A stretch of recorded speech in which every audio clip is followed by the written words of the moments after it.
बीआरएसचे नेते दशरथ सावंत, बीजे देशमुख हे आज शरद पवार राष्ट्रवादी काँग्रेस पार्टीच्या अकोले येथे पार पडलेल्या शरद पवारांच्या सभेला उपस्थित होते। त्यामुळे सर्वांच्याच भुवया उंचावल्या। तर बीजे देशमुख यांनी आज पवार यांच्या हस्ते सत्कार घेत शरद पवार राष्ट्रवादी काँग्रेस पार्टीमध्ये प्रवेश केला।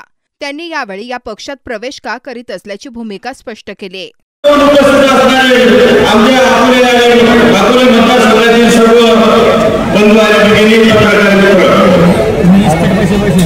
खरंतर माझा सारखा माणूस नोकरीतून सेवानिवृत्त झाल्यानंतर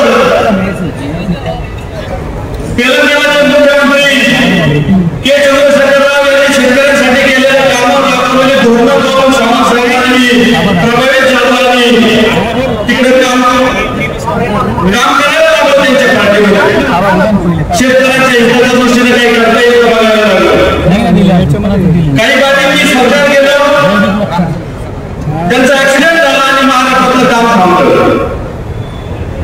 ही सगळी परिस्थिती असताना काम बंद झालं, परंतु राज्यातल्या शेतकऱ्यांची स्थिती कांद्यासाठी आंदोलन, दुधासाठी आंदोलन,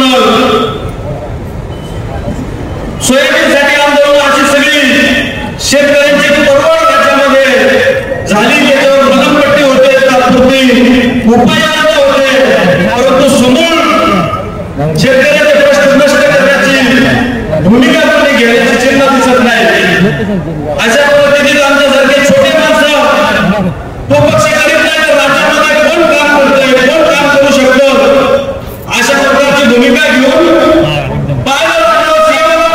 खाली 40-50 वर्षाच्या राजकारणाचं आदरणीय शरदचंद्र पवार साहेब राज्याचे मुख्यमंत्री 3-4 वेळा राहिले, केंद्रात कृषी मंत्री राहिले, लोकसभेचे विरोधी पक्षनेते राहिले आणि या सगळ्या पदावर काम करत असताना आमच्या पिचलेल्या शेतकऱ्याला पुनर्वसन करण्यासाठी त्याच्यावर झालेलं कर्ज माफ करण्याची भूमिका असेल, शेतकऱ्याचं उत्पादन वाढण्यासाठी त्याला मोठ्या प्रमाणात कर्ज पुरवठा झाला पाहिजे, अशा प्रकारची भूमिका घेण्याचं काम असेल, उत्पादित झालेला शेतीमाल त्याचं योग्य रीतीने मार्केटिंग झालं पाहिजे, त्याच्या शेतीमालाला योग्य दर मिळाला पाहिजे, अशा प्रकारची भूमिका असेल, फळबागा लागवडीचा कार्यक्रम असेल, अनेक शेतकऱ्यांच्या बाबतचे कार्यक्रम त्यांच्या या वेगवेगळ्या प्रकारच्या कामामध्ये गेल्या 45-50 वर्षामध्ये आपण राज्यामध्ये पाहिले।